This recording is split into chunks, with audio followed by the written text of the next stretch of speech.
قدرمنو لیدونکو او اوریدونکو السلام علیکم ورحمت الله وبرکاته.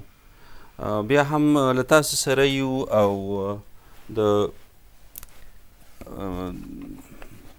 پښتو ټولنې په هغه نورو پرېکړو باندې له تاسو سره بحث کوو.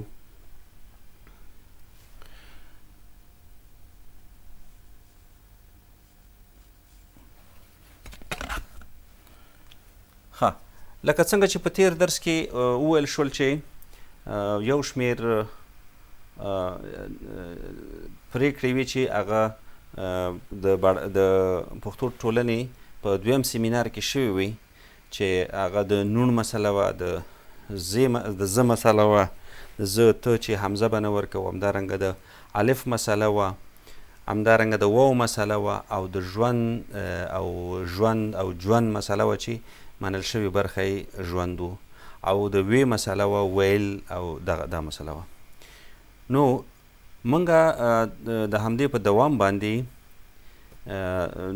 بلې پرېکړې ته ځو. یا مثلا د واو د جمع مسله وه، مفرد کې مثلا موږ یو واو ورکوو، احمد راغلی و، هغوی راغلي وو، دا د جمع مسله ده. د جمع او مفرد مسله کې مثلا احمد راغلی و، احمد راغلی و، یو حمزه ورکو، خو دوی راغلي وو په دوه واو باندې دا لیکل کیږي. دا اتفاقی صورت. یا دوی راغلی، دوی راغلل، دا د راغلل په جمع کې دوی راغلی، مثلا په قندهار کې چې ګڼ خلک هم راشي و چې هغوی راغلی، خو زمونږ په لهجه کې مونږ وایو راغلل، نو چون دا لهجه معیاري ګڼل شوې ده، دغه لفظ دلته دغه دی. یا مثلا هغوی مو ولیدی، نو مونږ وایو چې هغوی مو ولیدل، نو دغه په ولیدی کې حمزه چې په دغه باندې راځي، په حمزه چې راځي په دغه باندې، لکه مثلا دوی ولیدی، وبخئ ولیدی، نو ولیدل. نو دا اتفاقی صورتونه دي چې د پښتو ټولنې په اول او دویم دغه کې دغه شو، مطرح شو او ومنل شول.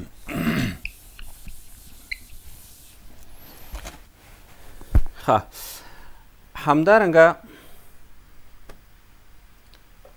درېیمه پرېکړه کې، په درېیمه پرېکړه کې هم ځینې شیان ومنل شول. مثلا زموږ په ځینو سیمو کې موږ ځمکه وایو، ځینو کې مځکه وایو، او ځینو کې ځمکه وایو خو په زی باندې لیکل کیږي یا لیکل کیده به. دا درې واړه اختلافي صورتونه هلته مخې ته کېښودل شول او ځمکه ومنل شوه، سره د دې چې وروسته ځینو لیکوالو دې ته دغه کړی دی، دا ځمکه لیکي، خو هلته د پښتو ټولنې په دغه کې داسې ځمکه منل شوی، اوس بیا هم دا ځمکه لیکل کیږي. ها، همدارنګه کښته، ښکته، ښکته په خې باندې ښکته، دا یا شکته یا کښته چې هغه د کندهار په لهجه کې دغه کیږي. په هر صورت فیصله شوی دغه چې دی په ښکته باندې وشو، ښکته، موږ وایو ښکته پورته، د لوري په معنا باندې. نو دا هغه فیصله شوي صورتونه دي. همدارنګه مزرې، زمرې او زمرې، مزرې، میم، زی، ری، ځینې منظرې بولي، ځینې زمرې د پښتو زی باندې، خو اتفاقی صورت چې دلته راغلی دی هغه زمری دی. زیم زمری پر دې نړۍ له ما اتل نسته، په هندو سندو په تخارو په کابل نشته، بل په زابل نشته، له ما اتل نشته. دا اتفاقي شو. ښه همدارنګه په ښه موږ په خپله لهجه کې خپه وایو. خپه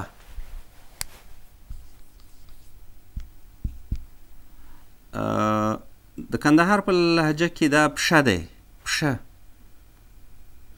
خو منل شوی دلته پښه ده په لیکدود کې. یا د کښل، ښکل او کښل، کښل، لکه وایي ته وکښه یعنې ولیکه، دا وکښل یا کښل په مغه باندې دا منل شوی دی.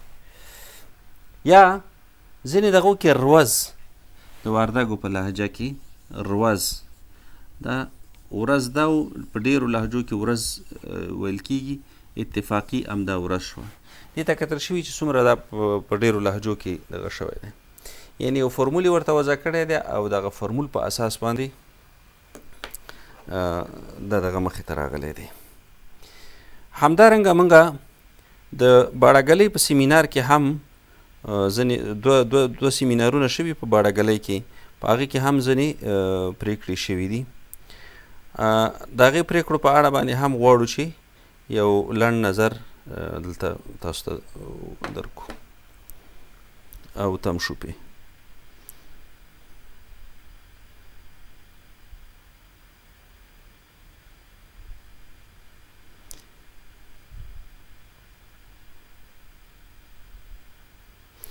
مثلا د باړهګلۍ په پرېکړو کې دا راغلي و چې هغه کلمې چې د عربي او فارسي نه پښتو ته راغلي دي او معنا یې همغه ساتلې ده، هغه په خپل اصلي حالت کې شي، لکه قصه یا کیسه.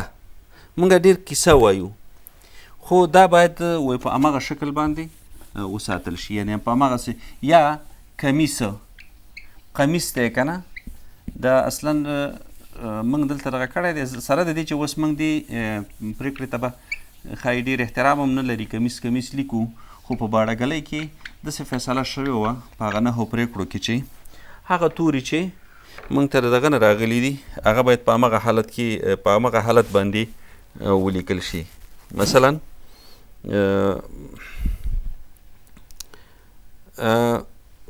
ضعیف، مثلا ضعیف باید همدغسې ولیکل شي لکه څنګه چې هلته راغلی. یا قمیص چې اوس یې موږ کمیس بولو. یا نور توري چې راغلي دي هغه دې باید مثلا قصر یا قیصر، کسر دی نه وي که نه، کسر بیا د ماتولو په معنا دی. دا پرېکړه داسې شوې وه چې دا دې په همغه خپل حالت کې ولیکل شي.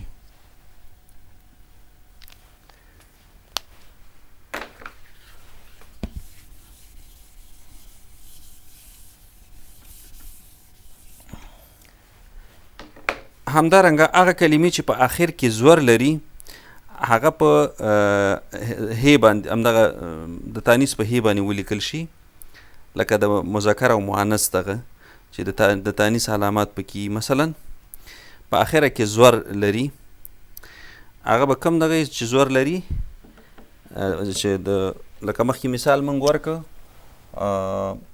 زور چې لري دا هی ده، دغسې په دې دغه باندې ولیکل شي. لکه څانګه،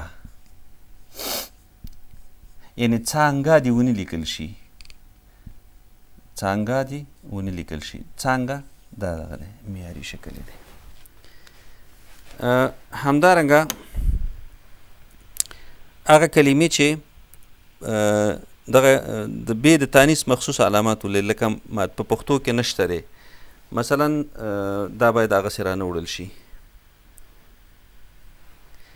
بل مجهوله یا، مجهوله یا په پښتونخوا کې کاریږي، لکه سړی دې ته موږ دلته نرمه یا وایو، هلته مثلا دی داسې لیکي او موږ یې داسې لیکو، سړی، سپرلی هلته دوی داسې لیکي داسې پرېکړه وشوه چې چون په پښتونخوا کې دغه د دواړه صورتونه یې ومنل شول خو موږ یې دغه صورت لیکو کله کله یې دغه صورت لیکو ولې منل شوی صورت په یا کې چې دی موږ سره دلته په نرمه یا کې دا دی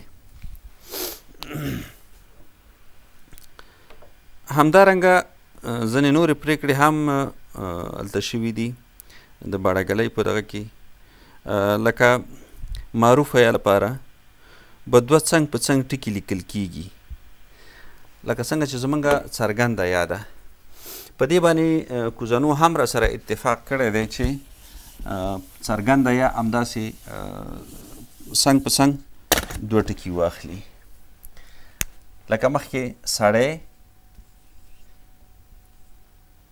سړي پسرلی پسرلی نو هلته هغوی هم که دا شکل راولي باید ټکي ورته ورکړي یعنې په دې یا باندې سره اتفاق شوی دی خو ښه خبره دا ده چې په دې شکل باندې ولیکي او اوس زه چې ګورم دې شکل دوام پیدا کړی دی یعنې دغه شته دی همدې شکل باندې هغوی هم لیکي که تاسو د کوزنو اخبارونو ژبه نن نه 20 کاله وړاندې وګورئ او اوسنۍ ژبه وګورئ ډېر تغییرات پکې راغلي دي 20 کاله وړاندې د وحدت اخبار سره د دې چې اوس دلته وحدت اخبار نه راځي خو په دې سایټونو کې خپرېږي 20 کاله وړاندې د وحدت اخبار ژبه کاملا زموږ د ژبې سره فرق لره خو اوس ژبه سره ډېره نږدې شوې ده او دغه مواصلاتي وسایل دي چې موږ سره نور هم نږدې کوي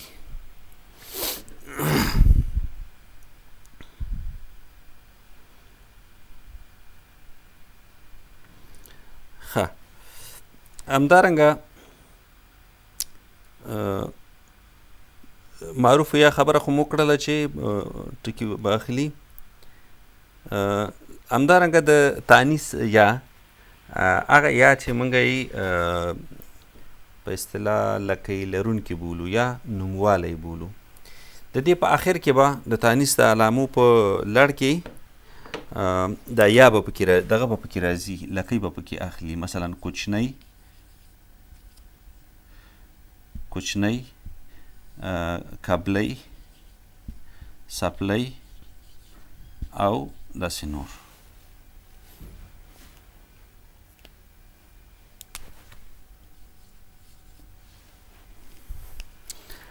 ښه بل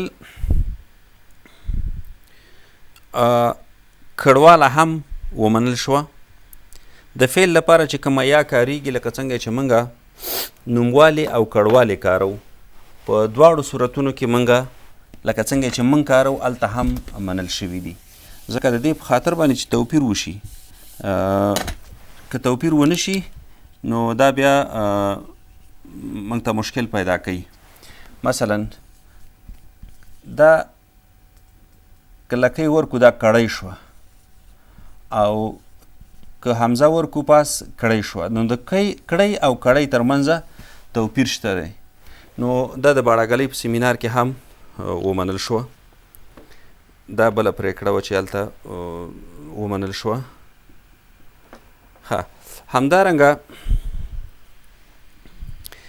په ضمایرو کې هم دغه وشو مثلا متصل ضمیر دی یې دې کې به یې باندې حمزه مثلا دا یې احمد یې مخصوصه یې لیکل شي او یا به یې او مخصوصه یې لیکلی شي لکه په یې کې به یوه یې او یا په دویمه یې باندې حمزه لیکل کیږي حمزه لیکلی شي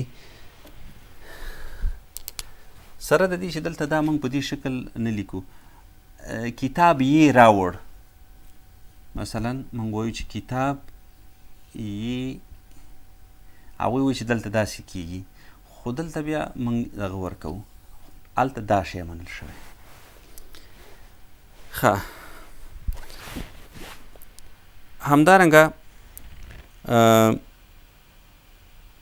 په هې باندې ځینې نومونه پای ته رسیدلي نومونه مثلا دا زورکی دی لکه زړه، ښه، په، ته او داسې نور. دا په افغانستان کې موږ چې لیکو، لکه مخکې ما دې ته اشاره وکړله، د پښتو ټولنې په د پرېکړو کې هم موږ لیکو چې زړه.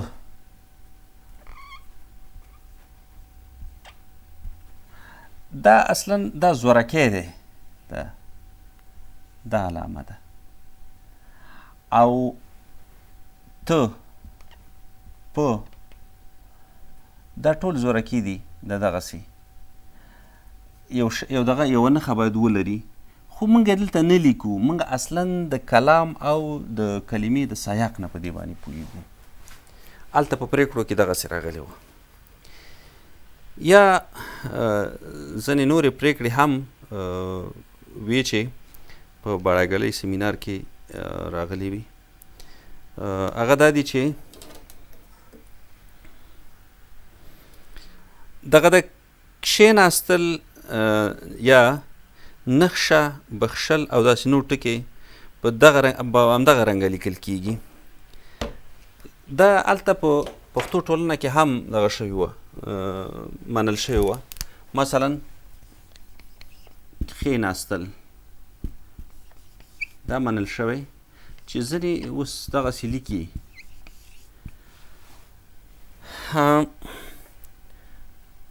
دغه په دې کې خو خاص مشکل نشته. یو شی بل چې زه په خپله هم هغسې کاروم، لکه دلته د بړاګلۍ په سیمینار کې هم ورته اشاره شوې ده، موږ د ځینو تورو د لیکلو نه دغه کوو، صرف نظر کوو. لکه موږ بخل داسې لیکو، د کار د اسانۍ دپاره، خو نه، هلته چې فیصله شوی صورت دی په دې شکل. ولې داسې باید ولیکو؟ داسې ځکه چې موږ یوه لهجه لرو، په هغه لهجه کې دا بخښل دي. بخښل یعنی هغې لهجې ته په احترام سره چې د هغې لهجې دا شین موږ دلته په خین بدلو، نو که چېرته دا یوازې دا دغه یوه خینې پرېږدو او دا خې پکې د منځه ویشو، اصلا دا په دري کې هم بخشش دی.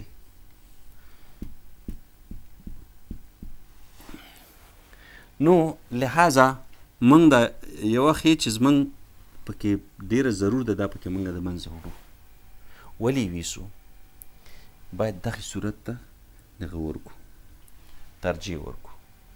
ځکه چې یو خو دا دی چې زموږ د یوې ژبې سره دغه دی، د یوې ژبې لهجه ده زموږ. بل دا دی چې په پښتو ټولنې په پرېکړو کې منل شوی، بړاګلۍ کې مو منل شو، نو اوس یې موږ ولې رانه وړو؟ دا ضرور دی چې موږ یې ذکر کو او رای وړو.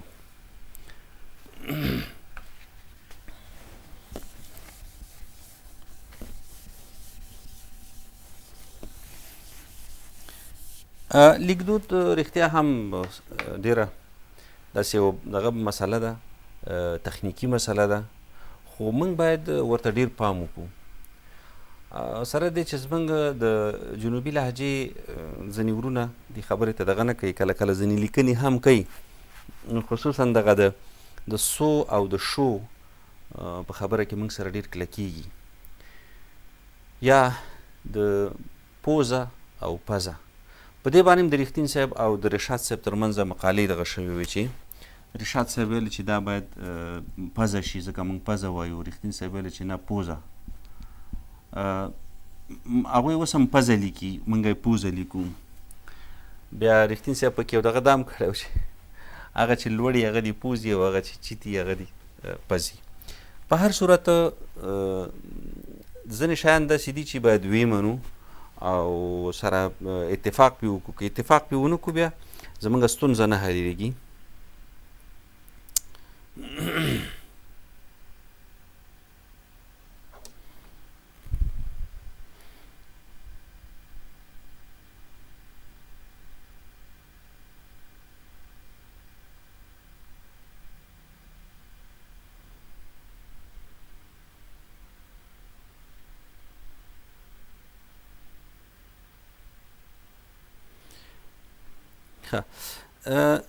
دا هغه مسایلو چې د دغه کې د باړهګلۍ په سیمینار کې هغه پرېکړې ورباندې شوې وې، ځینې پرېکړې زیاتره د پښتو. وروسته هم یو سیمینار شوی دی، خو چون د هغې پرېکړې ما سره نه وي چې د هغې سیمینار پرېکړې مې هم راخیستی وې.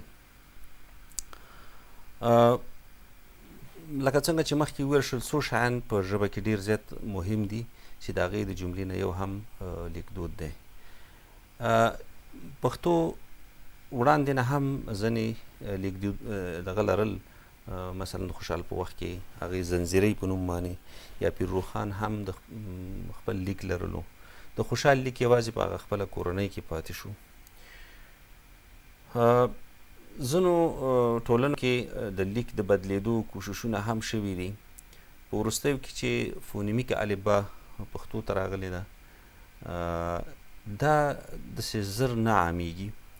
موږ منو چې موږ په خپل موجوده لیکدود کې ځینې مشکلات لرو چې هغه مشکلات زموږ لا نه دي حل. مثلا احمد راغی، دا یو دغه دی، یو په راغی کې احمد راغی، دا راغی کې دا کومه نرمه یې چې ده دا یو رقم حرکت لري، خو پسرلی موسم پسرلی دی. په پسرلی کې پسرلی او راغی دا په دغه کې سره فرق لري. یا همدغه نرمه یې په ځینو نورو دغو کې لکه دوی کې دا دفتانګ دی، اغوی ای دا د دې شکل سره یو شی دی، موږ په شکل کې یو شی راوړو، اما په دغه کې دا فرق لري. په دغه په پښتو خپلواکو غږونو کې دا فرق لري.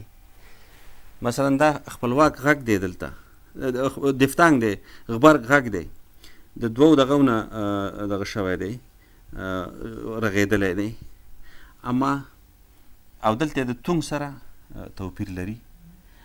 موږ په دې حالت کې یا په دوی هغوی دې کې چې دفتانګ دی، موږ فرق نشو کولی د دې حالت سره په دې موجوده لیکدود کې. اما که چېرته موږ په فونیمیک الفبا باندې دا لیکو، نو بیا مشکل حلیږي. خو د دې په خاطر باندې چې اوس موږ که په یو دمي ډول باندې د خپلو فونیمیکو الفباو د تغییر خبره کوو، نو دا زموږ لپاره ستونزمنه ده.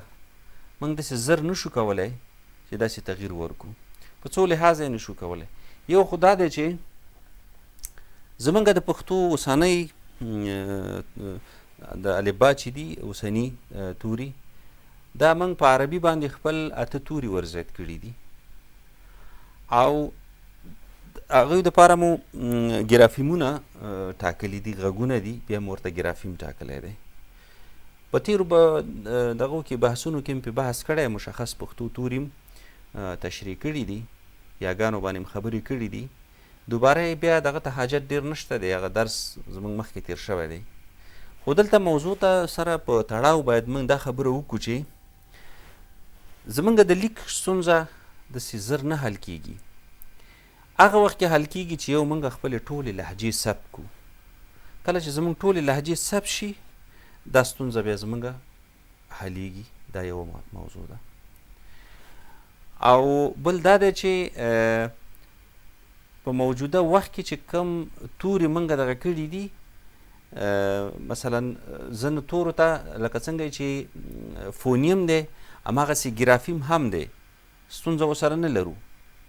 مثلا ښار موږ دغسې لیکو چې دا اصلا شهر دی، دغه ځای د دري نه چې شهر راغلی دی، موږ دا ښار کړی دی، ښار.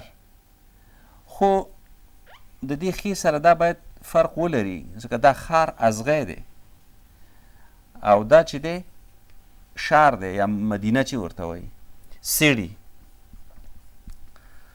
نو من د دې دپاره هم ګرافیم پیدا کړی دی او هم د دې دپاره زمونږ په لهجو کې فونیم شته دی. خو دې لپاره مو اوس د دغه دوی دې لپاره ګرافیم نه دی پیدا کړی دوی. نو ځکه د دوی او د سپرلي او د راغې ترمنځ هغه توپیر نشي کېدی. دغه موږ ته یوه ستونزه ده. او کله کله په یوه ژبه کې د لهجو تعدد یا د مغیره حالتونو شتوالی دا فرق پیدا کوي. او ډېر کله بیروني لوستونکي یا زده کوونکي د ژبې په اسانۍ نه توانېږي چې هغه ژبه زده کړي. مثلا زمونږ په مغیره او مطلقو حالتونو کې دا ډېر دغه دی موږ دپاره ستونزمنه ده. زه اوس مثال ورکوم. مثلا څوک راغی، څوک راغی،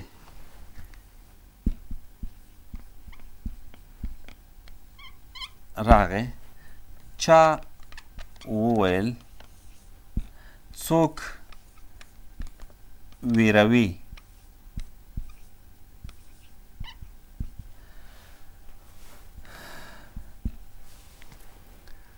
خو ان زمونږ په سیمه کې ځینې دري ژبې تر اوسه پورې چې په جلال آباد ښار کې اوسېږي او 50 کاله پکې تېر شوي د څوک او چا فرق نشي کولی. چا راغی یا څوک تا ته وویل ته چای ری، چای ری. دا اوس هغه ستونزه ده چې یو ورځ یو دري ژبې بل ته ویل چې یو بل دري ژبې پښتون ته ویل چې جنګ یې ورسره او چې ډېر کبر را باندې مه کوه، یو خدای تا پیدا کړی، یو خدای ما پیدا کړی. یعنی کاملا هغه دغه غلط دغه شي، یو خدای ته پیدا کړی، یو خدای زه پیدا کړی. نو د ته او د تا، ته او تا دا ډېر فرق لري. ته خدای پیدا کړی، په دې کې مفعولي او فاعلي حالت راځي. تا داسې کار وکړ، تا فلانی ووهه، ته فلانی ووهلی. دا ډېره ستونزمنه مسله ده. دا نورو ژبو کې شاید په دې شکل باندې نه وي. یا زه او د ما مسله. ډېر کله موږ د خپلو دوستانو نه اورو چې ما او تا به لړ شو. ګوره ما په مطلق حالت کې یا په مطلقه ماضي کې راځي. ما وویل که نه، ما او تا یا په لویه ماضي کې لرې ماضي کې ما او تا ویلي وو، زه او ته وایو په حال کې. همدارنګه د دې په ځای چې ته ووایې چې ما او تا به لاړ شو، خو زه او ته به لاړ شو، مطلق حالت. دا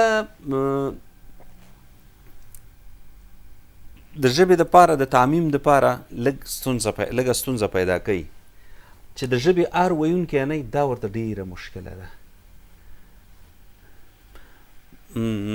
ما او تا به لاړ شو، ما او تا، یعنې دا په خپله د ما او تا مسله چې ده د هر ویونکي دپاره هم دغه ده ستونزمنه ده.